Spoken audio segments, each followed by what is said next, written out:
나는 동생과 함께 산다. 우리는 자매다.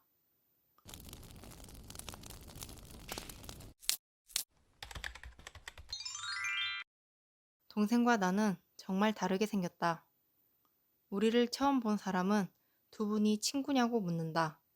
자매라고 답하면 깜짝 놀란다. 그리고는 몇 번을 되묻는다. 정말 자매 맞아요? 우리에겐 이런 일이 익숙했다. 우리가 유전적으로 분명한 자매임을 합리적으로 설명하고자 저는 엄마 닮았고 이쪽은 아빠 닮았어요. 라고 말한다. 그럼, 아, 그렇구나. 자세히 보니까 어딘가 조금 비슷한 구석이 있는 것 같다며 웃는다. 자연스럽게 누가 언니고 누가 동생이에요? 라는 질문을 한다. 그럼 맞춰보라고 한다. 열이면 9명이 동생을 가리키며 언니라고 말한다. 또 한 번의 반전이다. 동생처럼 보이는 내가 언니라고 말하면 모두들 놀라며 동생에게 미안한 표정을 짓는다. 동생은 이 상황이 익숙하다. 그도 그럴 것이 우리는 연년생, 햇수로는 1년, 생물학적으로는 약 2년의 차이가 있다. 누가 언니고 누가 동생처럼 보이는 것이 크게 상관없는 연수다. 동생은 나보다 키도 크고 말랐다. 나는 조금 더 작고 겨울엔 나를 따뜻하게 해주는 체지방이 조금 더 많다. 동생은 이목구비가 크고 나는 살짝 흐리멍텅한 상이다. 외적으로는 정반대의 이미지다. 타고난 성격은 다른 편이지만 함께 생활한 짬바로 많은 부분이 비슷했다. 엄마가 응애응애 아기를 데리고 집에 처음 온 날부터 우리는 같은 방에서 자랐다. 어릴 때부터 한 침대에서 한 이불을 덮고 자랐고 성인이 된 이후에도 여러 활동을 같이 하며 많은 시간을 보냈다. 그래서 우리는 꽤 비슷한 점이 많다고 생각했다. 앞자리가 바뀔 즈음 나는 아무도 몰래 독립을 계획했다. 엄마도 아빠도 동생도 모르는 비밀 프로젝트였다. 마침 청년들을 위한 행복주택이 한참 지어지고 있었다. 독립의 성공 유무는 당첨이 되냐 마냐의 문제였다. 30대가 되면 30평대 아파트에 사는 것이 당연하다고 생각했던 때가 있다. 정말 아무것도 모르는 어린아이 시절이었다. 집은 누구나 가질 수 있는 것이 아니었다. 생각보다 많은 노력과 경제시장에 대한 빠삭함이 있어야 했다. 부모님이 떡하니 집을 준비해 주는 것은 드라마에서만 나오는 이야기인 줄 알았다. 실제로 많은 친구들이 부모님의 도움을 받았지만 우리 집은 그럴 형편이 아니었다. 지방이 서울보다 집값이 저렴하다지만 그래도 그런 집은 억소리가 났다. 몇 개월간의 기다림 끝에 운이 좋게도 청년주택에 당첨되었다. 청년으로서 넣을 수 있는 가장 큰 크기의 집이었다. 그렇게 내게 나만의 8평 공간이 생겼다. 입주 날짜가 확정된 후 나는 동생에게 가장 먼저 사실을 알렸다. 그리고 혹시 너도 나와 같이 살고 싶냐고 물었다. 동생은 조금 고민하더니 둘이 같이 사는 것도 나쁘지 않겠다고 말했다. 그렇게 나의 독립은 우리의 독립이 되었다. 그때부터 우리는 행복주택 인테리어를 검색하며 난생 처음 맛보는 신축 아파트 입주 준비를 시작했다. 청년 행복주택은 정부에서 추진하는 주택 보급 사업으로 대학생, 사회초년생, 신혼부부 등을 위해 국토교통부와 LH 한국토지주택공사, SH 서울주택도시공사 등 공기업이 시행하는 소규모 주택 공급 사업이다. 크기는 16형, 26형, 36형이 있으며 대학생과 사회초년생은 16, 26형을 지원할 수 있고 신혼부부는 36형을 지원할 수 있다. 이 사업의 가장 큰 장점은 공기업이 주관하고 있기 때문에 보증금을 떼먹힐 위험이 없다. 한 달 전 퇴거 날짜만 말하면 지정된 날짜에 바로 돈이 들어온다. 이 세상을 살면서 가장 믿을 수 있는 것은 아무도 없다는 것을 깨닫고 나면 안전한 보증금 입금이 얼마나 큰 이점인지 알 수 있게 된다. 상대적으로 낮은 임대료로 원룸보다 훨씬 부담이 덜하다. 하지만 단점은 풀옵션이라는 것과 완전 거리가 멀다. 무옵션이다. 일부 세대에게 가스레인지, 책상, 책장, 소형 냉장고가 옵션으로 들어가 있지만 기본 공급 정책은 아무것도 없습니다. 나는 최대한 돈을 아끼고자 최소한의 옵션이 들어가 있는 청년 26형에 지원을 했다. 모든 것을 전부 다 사야 한다면 그냥 계속 부모님 집에 눌러 사는 것이 낫다고 생각했기 때문이다. 그럼에도 불구하고 사야 할 것은 많았다. 인생 대부분을 바닥 매트에서 지낸 우리는 가장 먼저 침대를 구입하기로 했다.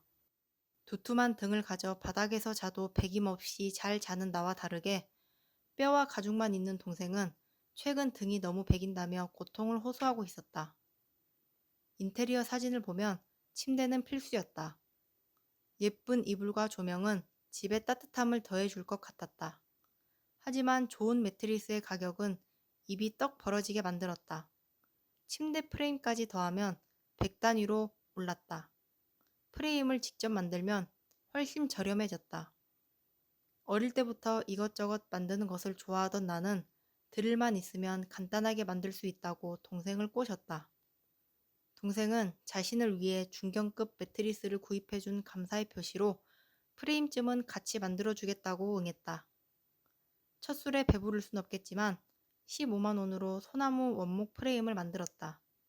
동생과 나, 위기 상황에 투입된 아빠의 노동력을 생각하면 30만 원은 좋게 들었을 것이지만 그게 바로 셀프의 매력이니까. 임시로 만든 보자기 커튼은 새로운 커튼이 달리고 철수했다. 모타공 도어락도 셀프로 설치했다. 입주 청소와 새집 증후군을 없애는 베이크아웃까지 셀프로 하고 나서야 본격적인 이사가 시작됐다. 당시 깔끔병에 걸렸던 나는 방바닥과 옷 위에 먼지가 쌓이는 것을 용납할 수 없었다. 그래서 행거가 아닌 옷장을 구입했다. 여기에 전자레인지와 세탁기까지 구입하고 나서야 큼직한 가전가구 구입이 마무리됐다. 사전 점검 때는 꽤 커 보였던 집이 침대와 옷장만 들어왔을 뿐인데 한순간에 꽉 찼다. 그럼에도 본가에 있던 방보다 이곳이 훨씬 더 컸다. 게다가 새 것이 주는 행복감은 사람에게 희망을 불어넣어줬다. 뭐든지 잘 될 거라는 기대. 공간이 정돈되니 마음도 정돈됐다. 우리의 공간을 깔끔하고 잘 정돈되게 지키고 싶었다. 이것이 문제의 시작이었다.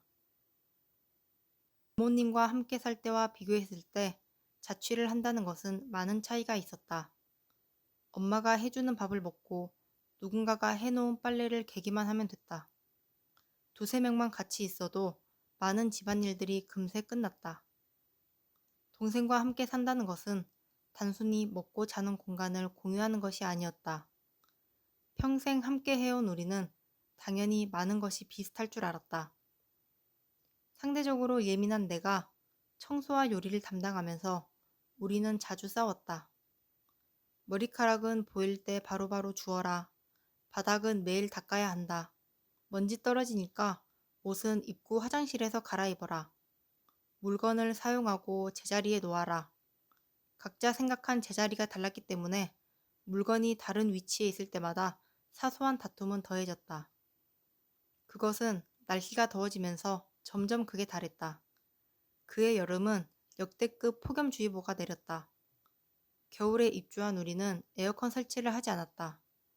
아직 덥지 않고 당장 설치할 필요가 없었기 때문이다. 지금까지 에어컨 없이도 잘 살았기 때문에 여기서도 그럴 거라고 생각했다. 본가는 바람이 잘 통했다.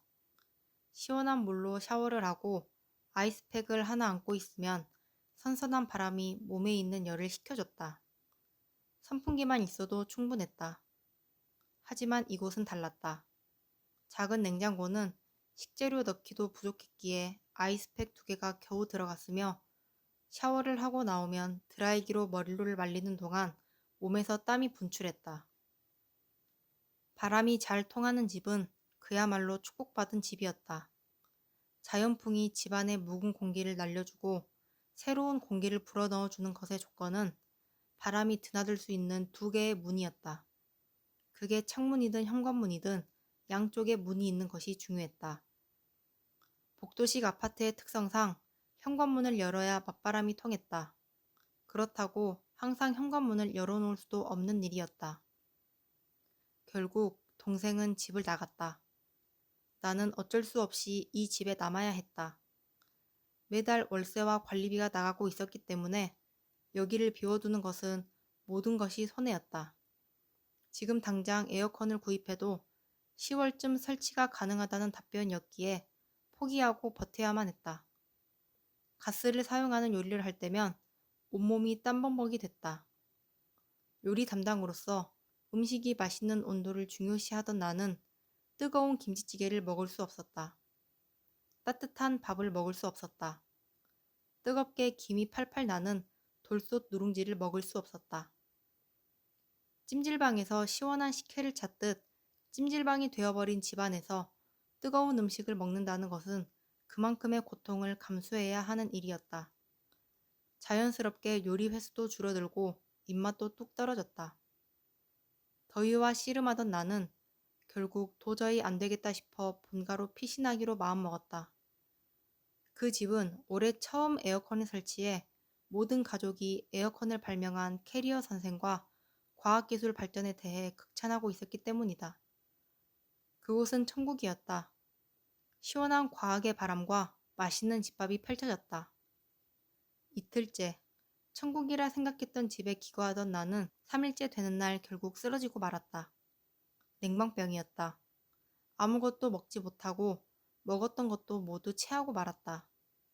처음에는 급체라고 생각해 소화제를 먹고 한의원으로 갔다. 온몸에 침을 놓고 10손가락과 10발가락까지 모두 땄다. 원장님은 점심시간까지 반납하고 나에게 침을 놓아주셨지만 효과는 잠시뿐이었다. 급한 불은 껐다 싶어 집에 돌아와 에어컨이 켜지지 않는 방에 누워 이틀 내내 죽만 먹었다. 에어컨이 없는 곳에서 나는 따뜻함을 느꼈다. 말로만 듣던 냉방병이 이렇게 무섭다니. 찜통이라고 느꼈던 팔평집이 나에겐 익숙한 세상이 되어 있었다. 나는 다시 집으로 돌아갔다. 비가 너무 많이 내려 집 앞 도로가 침수되던 그 해 여름이 지나고 가을이 되었다. 동생도 다시 집으로 돌아왔다. 우리는 앞으로의 거취에 대해 고민했다. 베란다 문을 열면 바로 보이는 왕복 10차선 도로는 밤에는 오토바이 소리로 문을 열기 힘들었다. 낮에는 끊임없는 차량 통행이 있었다. 매일 닦는 바닥에서는 이상하게 까만 먼지가 많았다. 알고 보니 매연과 타이어 분진이었다. 아파트 바로 앞에는 큰 숙박업소가 있었다. 마침 그곳의 거대한 간판과 마주보는 집이 딱 우리 집이었다. 해가 지면 본격 불을 켜는 그 간판은 암막 커튼을 치지 않으면 환하게 우리 집을 비췄다. 추워서 문을 닫고 지내던 막 이사 왔던 겨울이 이곳에서 지내기 가장 좋은 계절이었던 것이다. 거주하는 주민들의 연령이 낮은 행복주택 특성상 입주부터 단체 톡방이 있었다. 가장 큰 문제는 관리비였다. 6평, 8평, 11평에 거주하는 모든 사람들이 평수에 맞지 않는 높은 관리비로 불만을 나타내고 있었다. 관리비에는 공동관리비와 개별관리비가 있다. 아파트를 운영하면서 필수적으로 발생하는 공동관리비에는 관리사무소 직원들의 월급과 사무실 유지 보수비, 경비와 청소, 쓰레기, 승강기 같은 비용이 포함되어 있다. 개별관리비는 내가 사용하는 만큼 부과되는 것으로 전기, 가스, 수도요금이다. 문제는 공동관리비였다. 우리가 사는 행복주택은 좁은 면적의 각 단지가 분산되어 지어졌기 때문에 각 단지가 100세대를 웃돌았다. 이 말은 단지당 경비 아저씨가 2명씩 있어야 한다는 말이기도 했다. 당연히 경비비가 상승했다. 세대당 4만 원이 부과됐다. 아파트 내의 모든 이용료를 300분의 1이 아닌 100분의 1로 내야 한다는 말이다. 공동관리비만 10만 원 이상이 나왔다. 30평대 관리비와 맞먹는 수준이었다.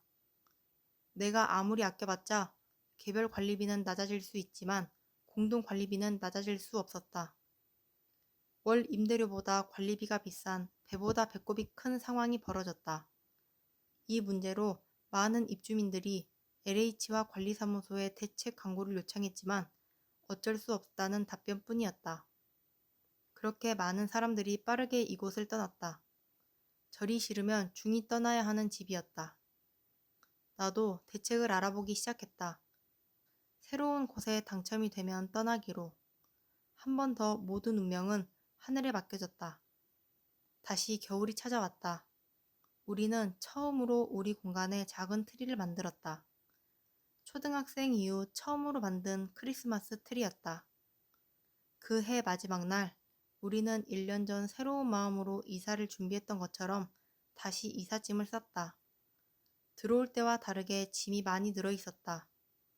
쫌쫌다리로 옮길 수 있던 것이 전부였던 그때와 달리 1톤 트럭을 타고 새 보금자리로 이동했다. 눈이 내리던 겨울이었다.